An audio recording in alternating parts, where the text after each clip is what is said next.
आखिर क्या वजह है कि कुछ लोग अमीर होते हैं तो कुछ गरीब? क्या ये सब किस्मत का खेल है या इसके पीछे कोई लॉजिक है? कैसे कुछ लोग रातों रात अमीर बन जाते हैं और कुछ को दिन रात मेहनत करने के बाद भी वो महारत हासिल नहीं होती? तो आइए सक्सेस और अनसक्सेस के बीच छुपे हुए राज से पर्दा उठाते हैं। दुनिया भर में एक कहावत है, हर कामयाब इंसान के पीछे एक औरत का हाथ होता है। वैसे ही एक कहावत और भी है कि कामयाबी किस्मत से मिलती है। क्या वाकई ऐसा ही कुछ होता है? बने रहे हमारे साथ। Welcome to excellence.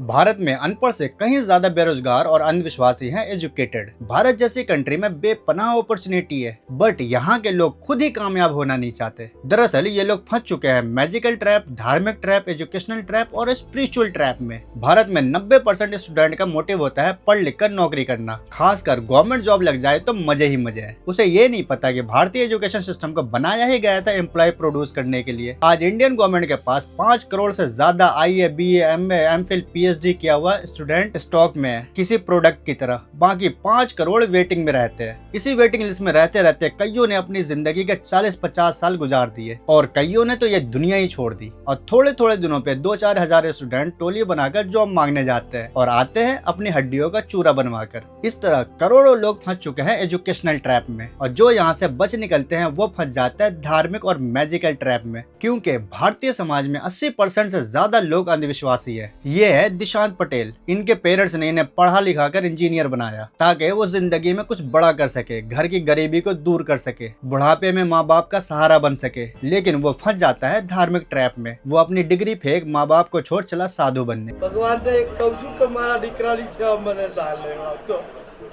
सडनली मने ले ले सडनली मने ले ले भगवान सडनली हमने कई पोजीशन।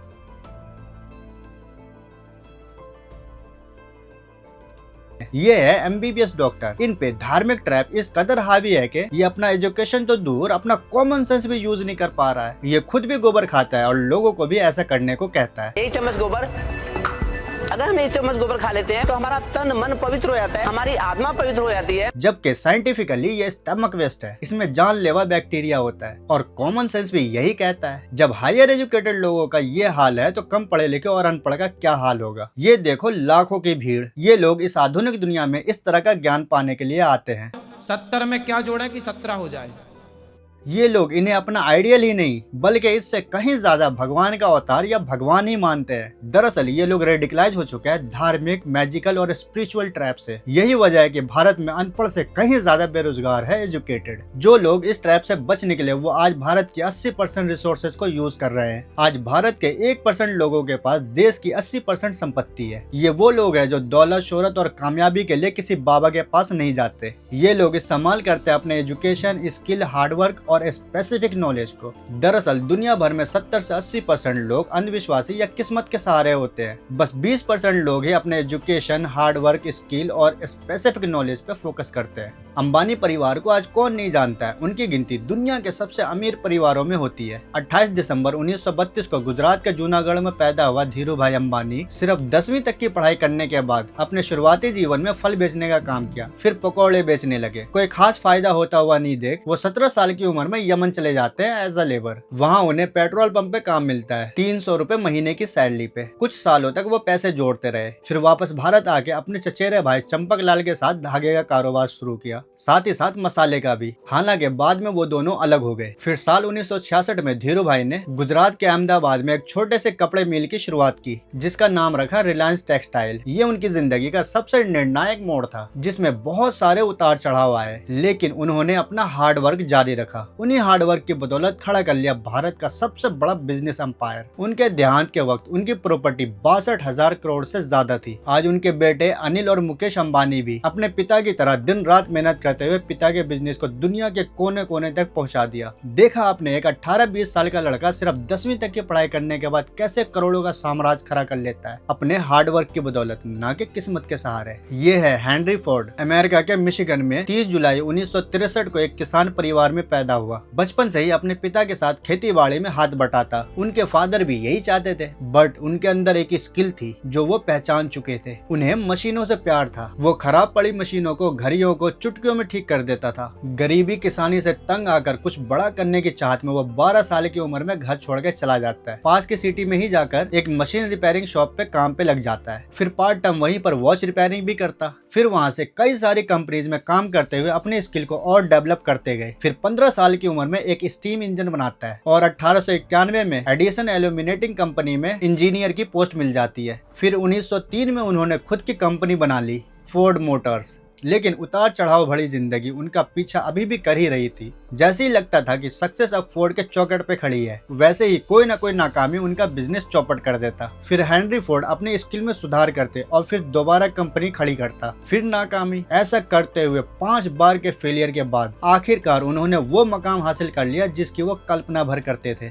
एक अनपढ़ गरीब किसान का बच्चा खुद के स्किल की बदौलत अरबों का साम्राज्य खड़ा कर लेता है। आज फोर्ड की कार, ट्रक, ट्रैक्टर दुनिया के कोने कोने में बिक रहा है और आप तो बस ये सोचने में लगे होगे मेरी तो किस्मत ही खराब है इसीलिए कामयाब नहीं हो पा रहा हूँ। अजहर इकबाल, दीपेंद्र गोयल, अमन गुप्ता, अनुपम मित्तल, ऐसे लाखों लोग हैं जो अपने स्पेसिफिक नॉलेज से कामयाबी की बुलंदियों को छू रहे हैं। ये लोग ना तो किसी मैजिकल ट्रैप में फंसे, न ही एजुकेशनल ट्रैप में, न ही धार्मिक न स्पिरिचुअल ट्रैप में। इन्होंने अपने स्पेसिफिक नॉलेज का इस्तेमाल किया। ओयो को तो आप लोग बहुत अच्छे से जानते होंगे, कईयों ने तो इसका एक्सपीरियंस भी किया होगा होटल बुक करने के लिए। अगर खुद के स्पेसिफिक नॉलेज पे भरोसा और कुछ कर गुजरने का जज्बा, तो बड़े से बड़ा मकाम हासिल किया जा सकता है। जैसे रितेश अग्रवाल ने हासिल की हॉस्पिटैलिटी चेन ओयो बनाकर। 30 रुपए जेब में थे और दिल्ली की सड़कों पे भटकते हुए सिम कार्ड बेच रहे थे, मगर दिमाग में कुछ बड़ा करने का चल रहा था। 16 नवंबर 1993 को उड़ीसा के मारवाड़ी परिवार में पैदा हुए। स्कूली पढ़ाई के बाद दिल्ली आए हायर एजुकेशन के लिए, लेकिन बीच में ही कॉलेज छोड़ दिया और 2012 में ओवरऑल स्टेज नाम से खुद का स्टार्टअप शुरू किया, लेकिन यहाँ कामयाबी नहीं मिली। फिर पैसों की कमी के कारण दिल्ली की सड़कों पे सिम कार्ड बेचा। उसके बाद 2013 में ओरिवल स्टे नाम से ओयो रूम की शुरुआत की। बाद में उसका नाम ओयो कर दिया गया। दिल्ली के आनंद विहार से स्टार्ट हुआ ये सफर जीरो इन्वेस्टमेंट के साथ आज दुनिया भर के 80 से ज्यादा कंट्री के 800 शहरों में फैल चुका है। आज रितेश अग्रवाल दुनिया के यंगेस्ट बिलियनियर में शामिल है। उनका नेटवर्थ $1.1 बिलियन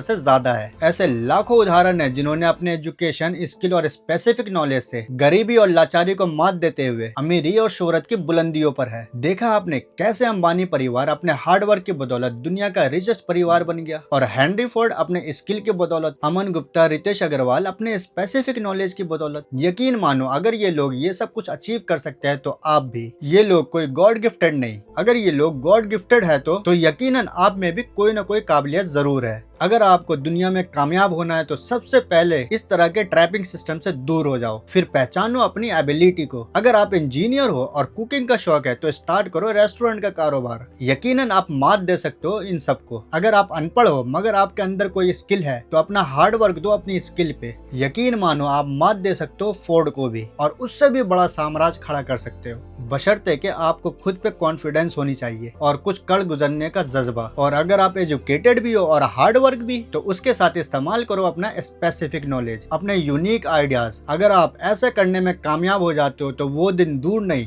जब आप एलन मस्क जैसों का मुकाबला कर सको। शाहरुख खान, सचिन तेंदुलकर, नरेंद्र मोदी, ऐसे लाखों लोग हैं इस दुनिया में जिन्होंने अपने स्पेसिफिक नॉलेज का इस्तेमाल करके कामयाबी की ऊंचाइयों को छू रहे हैं। आप भी अपनी जिंदगी का एक गोल डिसाइड करो और उस वक्त तक उस पर फोकस करते रहो जब तक कि वो अचीव न कर लो। अगर सचिन तेंदुलकर को सिंगर बनने के लिए कहा जाता तो क्या वो मकाम सिंगिंग से हासिल कर पाते जो मकाम उन्होंने क्रिकेट से हासिल किया? या शाहरुख नेता बन के वो मकाम हासिल कर पाते जो उन्होंने एक्टर बन के हासिल किया? क्या नरेंद्र मोदी क्रिकेटर बन के वो मकाम हासिल कर पाते जो उन्होंने पॉलिटिक्स से हासिल की? इनको महारत थी छल कपट की जो नेता बनने के लिए जरूरी होता है, और सचिन को क्रिकेट में और शाहरुख को एक्टिंग में। इन लोगों ने अपनी एबिलिटी के अकॉर्डिंग गोल बनाया और उस पर फोकस करते रहे जब तक कि वो अचीव न कर लिया। वीडियो इन्फॉर्मेटिव लगी हो तो शेयर करें, नेक्स्ट एपिसोड के लिए सब्सक्राइब करें।